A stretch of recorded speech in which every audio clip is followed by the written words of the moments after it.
No, če se snema, lahko začnemo tudi tule, nekoč na Ravnah na Koroškem. To je odličen začetek. Nekoč na Ravnah na Koroškem sta bila dva brata. In to sta bila res brata, Ciril pa Metod, in to so seveda midva, dvoječka Ciril Metod. Bila sva zelo različna, ampak hkrati sva si tudi zelo podobna. Imela sva blazno srečo, da sva kot otroka ogromno časa preživela, seveda v gozdu, pa tudi zakopana v knjige, ampak ogromno časa sva preživela v dedijevi delavnici. Dedi imel tako fenomenalno delavnico, naj navadijo, da sva pobirala vijake stal in v tej delavnici smo varili kolesa, smo delali čudovite lestence. Moj dedi je bil namreč ključavničar in vzdrževalec v železarni Ravne. 25 dolgih let se je tam ukvarjal s takimi zgodbami, kot so recimo to, da je začela točiti neka 60-tonska peč za taljenje jekla. Zato je bil nenavaden človek, znal je res z rokami oblikovati zelo majhne, zelo fine stvari, hkrati znal pa razmišljati globalno, znal je stvari zastaviti na veliko. In seveda te zgodbe, ki jih je znal odlično pripovedovati, so na naju oba naredile velik vtis. Jaz sem danes risar stripov, moj brat Metod se ukvarja z športom in je inženir strojništva. Oba v svojem poklicu, vendar res temu človeku, pač dedi, kjerkoli si, morala ti reči hvala. Odličen dedi je bil. Midva sva izdajala svojo revijo, ki se je imenovala Packa od črnila. Metod je pisal besedila, jaz sem pa risal. Zdaj vam bom pokazal revijo iz leta 88. To še ni revija, kot ste ugotovili. To je naslovnica. To je revija, katere številka je posvečena dinozavrom. Vidite, logotip, dinozauri in risbica. Ko sem to risal, sem bil star 12 let pa pol. Pisala sva kompletno vse tekste, si izmislila potem križanke, naloge in tako naprej. To je par strani. Tole je en izmed stripov. Risal sem kar 2 stripa za revijo, Metod je pisal tekste. In seveda, tole je duplerica za dinozauri. Duplerica, kjer imate potem celo takole shemo, da lahko preberete, kateri dinozauri so. In nismo imela veliko naročnikov, ampak očitno se je Steven Spielberg dokopal do Packe do črnila in potem v 90-ih naredil velik posel iz tega. Metod je ostal na Ravnah, kjer je nadaljeval šolanje na srednji strojno-tehniški šoli. Jaz sem šel pa v Ljubljano. In Ljubljana je takrat bila seveda malo večja vas od Ravn, rahlo bolj temačna. Imeli so bistveno več semaforjev, kot so jih imeli Ravne. Ravne so imeli takrat samo enega. Tu so bili seveda bolj agresivni avtomobili in bolj glasno je bilo vse skupaj, ampak to me na srečo ni motilo, ker smo iz fabrike vajeni hrupa. No in to sem jaz in evo, takole sem prestrašeno gledal. Srednja šola je bila pa bomba, totalno super, genialno srednjo šolo smo imeli, srednja šola za oblikovanje in fotografijo, imeli smo profesorico fizike, ki mi je posodila še učbenik za švedski jezik in sem se še malo švedščine učil pri fiziki. Imeli smo človeka, ki je kemijo prišel predavati iz inštituta Jožefa Štefana, imeli smo ga matematikarico, genialno. Imeli smo za slovenščino profesorico, ki je diplomirala iz Prešerna in smo imeli čisto kot na univerzi predavanja o Prešernu. O praksi sploh da ne govorim, spodbujali so nas risati. Imeli smo neko čisto pretegnjeno profesorico za pisavo, 4 leta pisave in če se spomnite Steva Jobsa, ki je ljubitelj spasionirana, no vse to smo mi dali skozi. Profesorica je pa bila tudi frik na zen budizem in potem smo tam še nekaj meditirali. Skratka, dogajalo se je 100 na uro, pa ogromno smo risali, pa stružili, pa tako naprej. Na pedagoški fakulteti, kjer sem nadaljeval študij, me je zanimala ena stvar, to je pretegnalo, to je nekaj, kar je ostalo zdaj po vseh teh letih, statistika. To je zadovoljilo tisti del mojih možganov, ki ga veseli matematika in statistika mi je večkrat kasneje prav prišla. Nisem pa nikoli nehal risati stripov. In na mesto rož sem dekletom nosil stripe in tudi svoji ženi sem nesel strip. V resnici to ni izgledalo tako, v resnici je bila ona čisto navdušena. Nisem izgledal kot čudak, ker nekaj je intrinzično v nas risarih stripov, da skratka, v srčnih zadevah smo neverjetni. Na akademiji seveda sem pa zašel na neko stran pot in za hip celo mislil, da ne bom več risal stripov, da to ne bo taka moja karijera, ampak da bom nekako postal slikar, en umetnik, da bom razstavljal v galerijah, prodajal. No in tule recimo je en primer ene slike, to ni Malevič od Črnika 2, ampak to je cenzura, stvari, ki si ga takrat namalo so obupne. In ko sem končal študij na akademiji, sem spravil skupaj in vrgel ene smeti. Na akademiji sem se predvsem naučil tisto, česa ne smem početi. Tudi naučil sem se, kako ne predavati, kajti akademija ni bila prav simpatičen prostor zame. In na srečo sem precej časa preživljal tudi na Ljudmili, kjer je George Soros financiral nekaj računalnikov in sem s tem ogromno preživel. In ta človek na vaši levi ni nihče drug kot eden od prejšnjih predavateljev na TED-u, Vuk Čosić. In dejansko so takole drgnala komolce in Vuk Čosić je ravno, jaz sem bil takrat zraven, ko je on izumljal NetArt, ker je bilo še čisto sveže. In sem rekel, Vuk, pa kaj ti to delaš, kaj ti nekaj tipkaš, ne? Nekaj je bilo HTML pa to. In potem je Vuk rekel, Ciril, copy, pa paste, pa polako. To se spomnim. In tlele, kdor se malo spozna na HTML, ve, da je pravzaprav to isto, kar ste prej videli, ne? Vuk in Ciril.jpg, ne? Skratka, to je bila blazna sreča, da nisem zgolj malariji posvetil svojega časa, ampak da sem si odprl tudi možnost in da sem razmišljal tudi o računalnikih. Zdaj smo pa naredili kar en precejšen skok in tu smo nekega dne, 4 leta nazaj in kot vidite je tu že en deček, Omar, to je najin sin. In gospa, ki stoji na levi, je naša soseda iz bivšega stanovanja, soseda, ki dela v podjetju Slorest in ki se ukvarja z varnostjo živil, večinoma v menzah in restauracijah. No in ona mi je nekoč predlagala, rekel, ti Ciril, ti delaš stripe, jaz moram pa izobraževati ljudi v zvezi z varnostjo, dej, gremo midva narediti kaj skupaj, to izobraževanje, ki ga imamo zdaj ni učinkovito, ti bi sigurno lahko pogruntil. In jaz sem spomnil, dobro, kaj si odgovoril, rekel sem nekaj tako, in sem res to dvomil, da bi lahko iz tega ratal, ker strip je vendar taka underground zadeva ali pa za zabavo. Ja, točno. Dala mi je pol dober na svet, rekel pa Ciril, dej, ne sekiri se s to, delo boš to, kar delaš ponavadi, ne, pač delo boš z veseljem, samo iz tega boš naredil malo industrijo.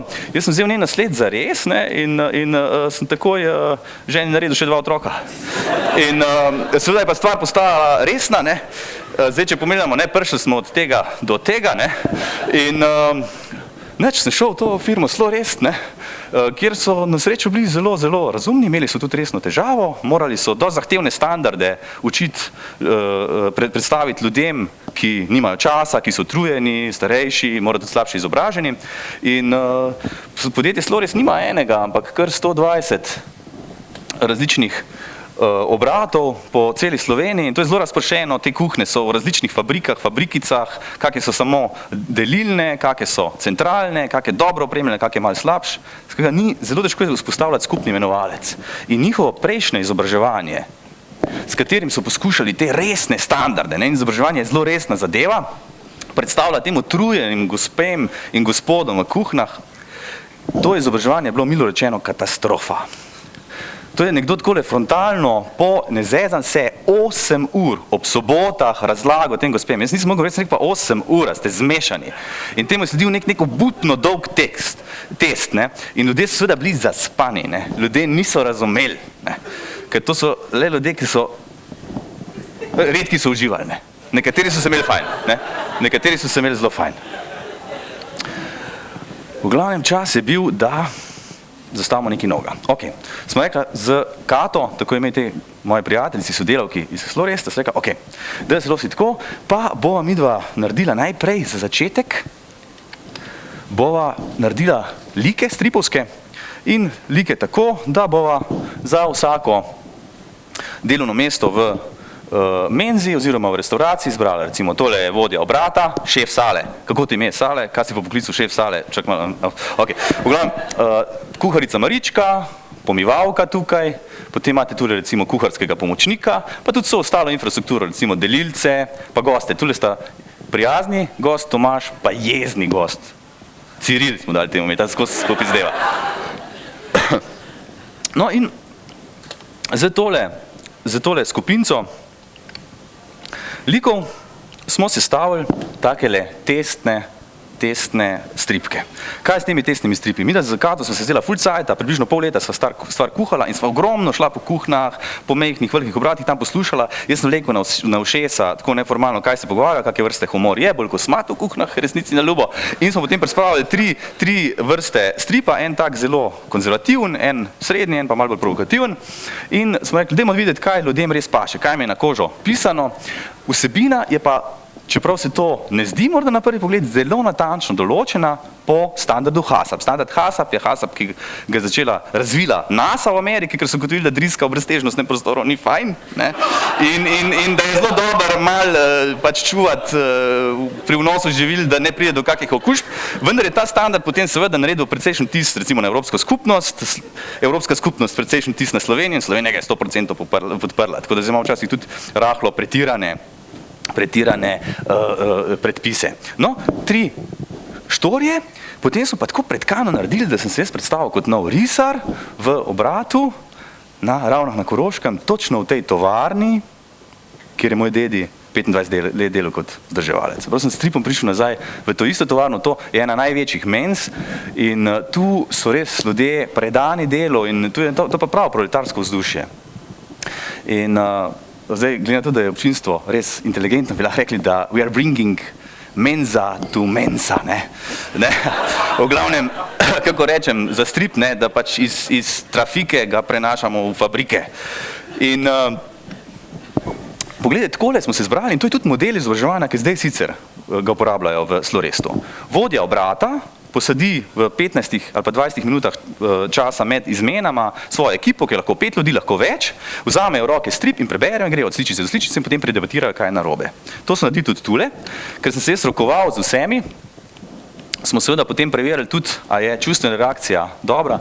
Tu vidite, da so čustveno zelo dobro se veselili in tudi so se zelo prestrašili, ko smo rekli, morate jabolka vlupiti, je bila zelo čustvena reakcija. Ne samo, da so razumeli, ampak tudi so razumeli, da jabolka ne moreš lupiti, ne da bi si prej roke umil, če si prej z nekom rokoval. To je bila tema našega stripa.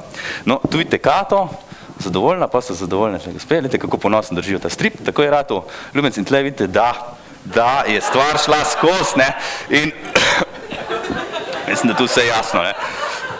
Ta gospa je, tako me je objela, in rekla, zdaj pa vem, zakaj sem prišel na to izobraževanje. In za te stripke smo pripravili lično mapico, in to vam bom takoj pokazal, poglejte, namreč te stripki pridejo vsaka 2 meseca pa pol na listu. To je en tak list papirja in v kuhnah nimajo interneta in nimajo monitorjev za kakršenkoli video, skratka neka popolnoma taka zastarela na nek način struktura, strip se je tu pokazala edina učinkovita in edina pravilna. In strip ima 2 strani, tukaj je prav kuhna, ki je odgovor na prejšnjo vprašanje, na tej strani je pa narobe kuhna z novim zapletom. Pokrivamo pa vse živo, od recimo kako papirje, se pravi čisto birokracijo izpolnjevati, do odnosov do gosta, do odnosov med zaposlenimi, pa seveda tule recimo čisto HACCP standardi, kako urediti hladilnik in tu zelo dobro vidite, tu smo pomembno stvar vizualizirali, namreč mikrobe. Ok. In v tistem nepravilno poštimanem hladilniku mikrobi veselo šibajo navzdol. Glejte, na takle listič, kjer je pa strukturirano postavljeno vprašanje, recimo katere napake je naredila kuharica Marička, na takle listke pa potem ekipa izpolni odgovore, jih pošlje v centralo in kaj naredimo mi v centrali? Izberemo nagrade, ampak to bi rad sam pokazal. Leta 2006 smo naredili testiranje, leta 2009 imamo v segmentu kuharic in kuharjev, ki so rojeni tam do leta 1950, 100% odgovor odlično je. Se prav gospe med 40 in 50 so naši največji fani.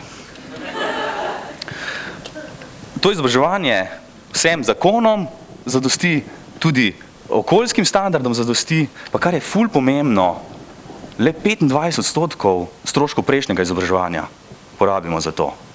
In tu je moj prvi apel, torej gospodarstvenikom, v določenih pogojih, v industrijah, ki so razpršene, kjer ljudje ne uporabljajo interneta, je to pravi način. In to je tudi pravi način, kako dodati naši industriji spin, kako dati recimo podjetjem, ki gradijo, recimo za gradbene delavce, za industriji, ki se ukvarja za proizvodnjo avtomobilov. To je priložnost za stripe. kako smo zgodbo nadaljevali, da smo tako, da smo seveda naš priročnik delovni za novo zaposlene kompletno predstavili v strip oziroma v enostavno besedilo. Leta 2008 smo skilili nagrado, popolnoma presenečeni smo bili za najbolj inovativno kadrovsko prakso, v finalu povozili Microsoft vzajemno s T-Mobile in Telekom. In ja, kot čisti outsiderji, ampak kaj je pomembno? Pomembno je to, da moram jaz kot risar, kot eden izmed ekipe, kajti tu se v ekipo vključi včasih scenarist, včasih se vključi kak drug risar, se tudi že zgodilo to, da sva z dvema risarjema sodelovala, ne? Nekdo drug strip pobarva, spet pa različna ekipa strokovnjakov sestavlja vsebino. Če je gastronomski problem, je to gastronom. Če je problem varnosti živil, je to nekdo, ki je zadolžen za varnost živil. Psiholog v podjetju se vključi, kadar imamo odnos med zaposlenimi. Okay? Različna ekipa je in predvsem v tej fazi moraš dobro poslušati. Zdaj pa ta del, gremo pa zelo hitro, ampak namenjen je ustvarjalce. Se pravi, moj apel tistim, ki rišejo iz scenarija v osnovno skico, iz te v natančno risbo interjerja, iz te v bolj natančno risbo figur, iz te v čisto risbo z flumastrom in potem v delu na računalniku likov in bodite pozorni na ta del, kajti zdaj bom pokazal barve. A vidite, da smo obrnili zadevo. Zakaj? Ker smo pač ugotovili, da tu kamera ne pokaže dobro tistega, kar želimo pokazati. Zdaj pazite na to. Oblački v teh mojih stripih so ločeni. Okay? To je odlično, zaradi tega, ker spodaj imate vse narisano, celo strukturico in če se seveda v postprodukciji odločite, da je treba en oblaček dati ven, imate celo podlago narisane. To je zanimiva kombinacija risbe z flumastrom, risbe na roko in dela v računalnikih. Kar bomo pa zdaj pokazali, še pa kar je tudi zelo pomembno, je pa tole. Namreč, če pogledate, koliko je besedila, boste videli, da je v tem stripu, ki je zelo nasičen, tu je en problem proporcioniranja, pa en problem prevar na delilni liniji in tako naprej. Skratka, kar nekaj časa sem mogel preživeti v kuhinji, da sem sploh poštekal, zakaj gre. Pogledajte, kako malo besedila. To je za utrujene ljudi. To je za tistih 15 minut med izmenama. To je za kuharja in kuharico, ki se usedeta in morata zelo fokusirano pogruntati, kaj je problem.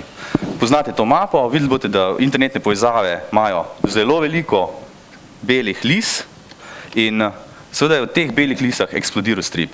In je tudi na eni od teh predavanj en gospod iz Indije povedal, kako divje se dogaja strip v Indiji. On ima tam neko serijo stripov, kjer ne samo svoje mite pa religijo, ampak tudi, kar je zelo pomembno, zanimive ljudi predstavljajo. To so naklade, ki grejo tam čez 100 milijonov. In imate krasne stripe v Južni Ameriki, revolucionarji jih izdajajo, vlade jih izdajajo. To so tisti deli, ki so slabo pokriti za internetom. V Južni Afriki so hodili 11 milijonov otrok, ne bo nikoli dovolj dobro bralo in so od Nelsona Mandele izdali življenjsko zgodbo v stripih. Tu imam pa en primer iz Kenije. Pač vsak, ki potuje kam po svetu, mu rečem, prinesi mi stripe od tam in se je zbrala ta zbirka. Zdaj pa ponavadi na TED-u zaključijo govorci, sploh to na teh videih, ki gledamo na internetu, s kakimi velikimi zadevami, recimo treba je spremeniti svet in podobno. Pač mislice s tem, da ljudje na TED-u to resno mislijo. In jaz pa začnem čisto bolj preprosto. Zdi se mi pač preprosto tako, da na svetu je, ljudje smo si različni, eni ful dobro kuhajo, eni dobro rišemo, eni dobro delajo na kompjuterju ali pa organizirajo delo, eni imajo zelo dober okus, pa so mogoče dobri gastronomi, eni recimo malo starejši so odlični pripovedovalci, eni so dobri proizvajalci hrane in pa imate še te čista male, ki tudi rišejo. In ljudje smo si različni, vendar vsak ima v tej svoji zgodbi eno mesto. In TED Talks so zame prostor, kjer te različne zgodbe prihajajo skupaj.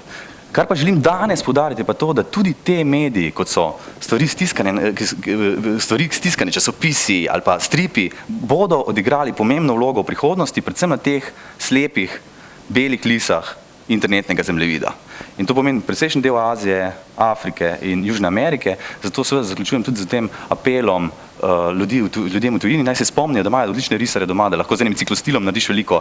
Imamo tudi ta projekt $100 laptopa, ki lahko tudi prispeva rešitev v tej zgodbi. Skratka, zmignimo se in začnimo delati stripe in zaključujem z dvema besedama, ki dvignejo kocine vsakemu ljubitelju stripov, namreč se nadaljuje.